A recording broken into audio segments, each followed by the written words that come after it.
আজ আপনাদের সাথে শেয়ার করছি সকালে ব্রেকফাস্টেও খেতে পারেন বা রাত্রে ডিনারে রুটি না খেয়েও কিন্তু এটা খাওয়া যেতে পারে। চলুন কি বানালাম একবার একটু দেখি। এখানে 100 গ্রাম বড় দানার সাগু নিয়েছি। সাগুটাকে প্রথমে ধুয়ে নিচ্ছি ভালো করে, 2-3 বার জল পাল্টে ধুয়ে নিচ্ছি। সাগুটাকে ভালো করে 2-3 বার জল পাল্টে ধুয়ে নিলাম। এবার একটু জল দিয়ে ভিজিয়ে দিচ্ছি। জলের পরিমাণটা কিন্তু বুঝে দিতে হবে, জাস্ট সাগুটা ভিজবে মতো এরকম লেভেলে লেভেলে জলটা রাখতে হবে, যাতে সাগু বেশি জলে চিপচিপে না হয়ে যায়। এভাবে ভিজিয়ে ঘন্টা 2-3 রেখে দেবো। সাগুগুলোকে প্রায় ঘন্টা 3 মতো ভিজিয়ে রেখেছিলাম। সাগুটা কিন্তু একদম ঝরঝরে হয়ে গেছে। জলের পরিমাণটা ওই জন্য একদম ঠিকঠাক দিতে হয়, যাতে সাগুটা ঝরঝরে হয়। সাগুটা একটা চাপ দিয়ে দেখে নিচ্ছি, দেখুন একদম সুন্দরভাবে ভিজে গেছে, সফট হয়ে গেছে, খুব সুন্দর, একদম চিপচিপেও হয়নি অথচ সফট হয়েছে। সাগুটাকে একটু সাইডে সরিয়ে রাখছি। এখানে খানিকটা কাবলি চানা সেদ্ধ করে নিয়েছি। কাবলি চানাটাকে ভিজিয়ে রেখেছিলাম রাতভর, তারপরে সেটাকে 3-4টে সিটি দিয়ে নিয়েছি। অল্প নুন দিয়ে 3-4টে সিটি দিয়ে নিয়েছি। কাবলি চানাটাকে একটু হাত দিয়ে এরকম করে একটু স্ম্যাশ করে নিচ্ছি, মানে জাস্ট ভেঙে ভেঙে নিচ্ছি।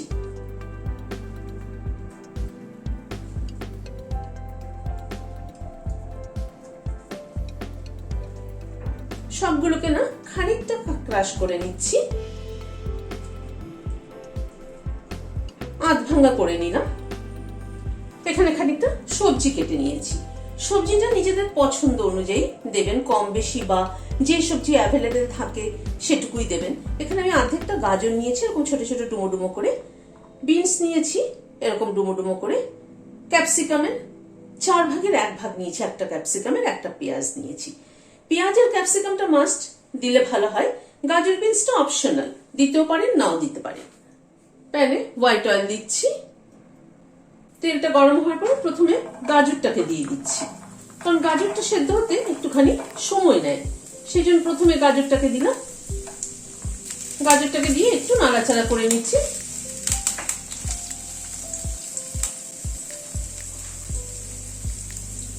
গাজরটাকে দিয়ে এই মিনিট খানেক একটু নাড়াচাড়া করে নিলাম। পেঁয়াজটা দিয়ে দিচ্ছি,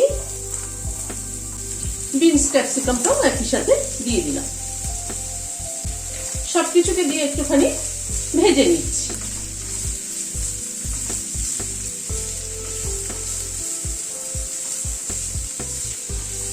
সাগুদানার উপমা কিন্তু আমরা বিভিন্ন রকম ভাবে করে থাকি। সাগুদানার উপমা কিন্তু আমরা বিভিন্ন রকম ভাবে করে থাকি, তবে এরকম ভাবে করে দেখবেন খেতে কিন্তু দারুণ লাগে। নর্মালি মহারাষ্ট্রে যেটা করে সাগুদানার খিচুড়ি বলে, সেটাতে কিন্তু পেঁয়াজ দেয় না, ওরা সাগুদানা দিয়ে করে, পিনাট গুঁড়ো এবং অন্যান্য কিছু ব্যবহার করে করে। কিন্তু এভাবে পেঁয়াজ দিয়ে সবজি দিয়ে সাগুদানার উপমা খেয়ে দেখবেন দারুণ লাগে। সবজিগুলোকে মিনিট খানেক একটুখানি সতে করে নিলাম, খুব বেশি কিন্তু ভাজবো না। একটা কাঁচা লঙ্কা কুচি করে দিয়ে দিলাম, 1 চামচ আদা কুচি দিলাম। কাঁচা লঙ্কা আর আদা কুচিটাকে দিয়ে জাস্ট একটুখানি নাড়াচাড়া করে নেব।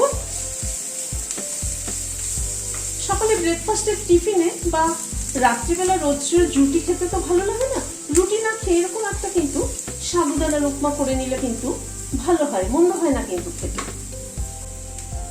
এবার এই চানাটাকে দিয়ে দিলাম,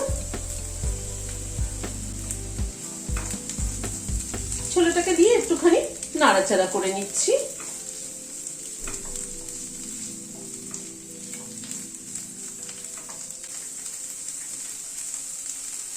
পরিমাণ মতো নুন দিয়ে দিলাম, 1/2 চামচের মতো।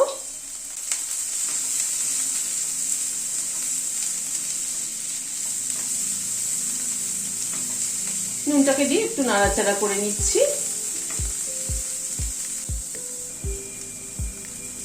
সবকিছুকে এই মিনিট 2 মতো একটু নাড়াচাড়া করে নিলাম।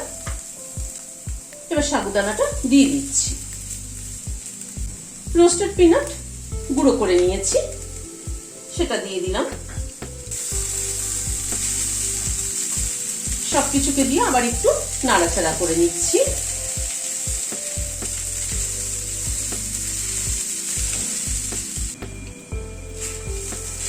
সাবুদানাটাকে দিয়ে একটু নাড়াচাড়া করে নিলাম, নিয়ে একটু ঢেকে দিচ্ছি। মিনিট 2 মতো ঢাকা ছিল, ঢাকাটা খুললাম। খুলে একটু নেড়ে দিচ্ছি। সাবুদানাটা কালার কিন্তু দেখুন চেঞ্জ হয়ে গেছে। খানিকটা নারকেল কোড়া ছড়িয়ে দিলাম।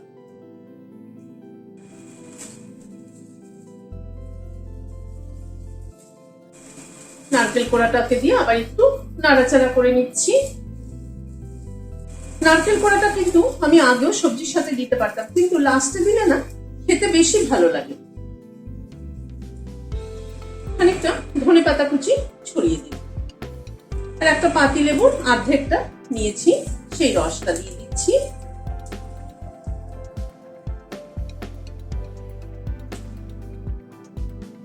সবকিছুকে দিয়ে একবার একটু মিশিয়ে দিচ্ছি। দেখুন কি সুন্দর ঝরঝরে সাবুদানার উপমা হয়েছে। গ্যাসের ফ্লেমটাকে বন্ধ করে দিলাম, দিয়ে সার্ভ করে দিচ্ছি। রেসিপিটি যদি ভালো লেগে থাকে তাহলে লাইক এবং সাবস্ক্রাইব করার অনুরোধ রইল। আজ তাহলে এখানে শেষ করছি। নমস্কার।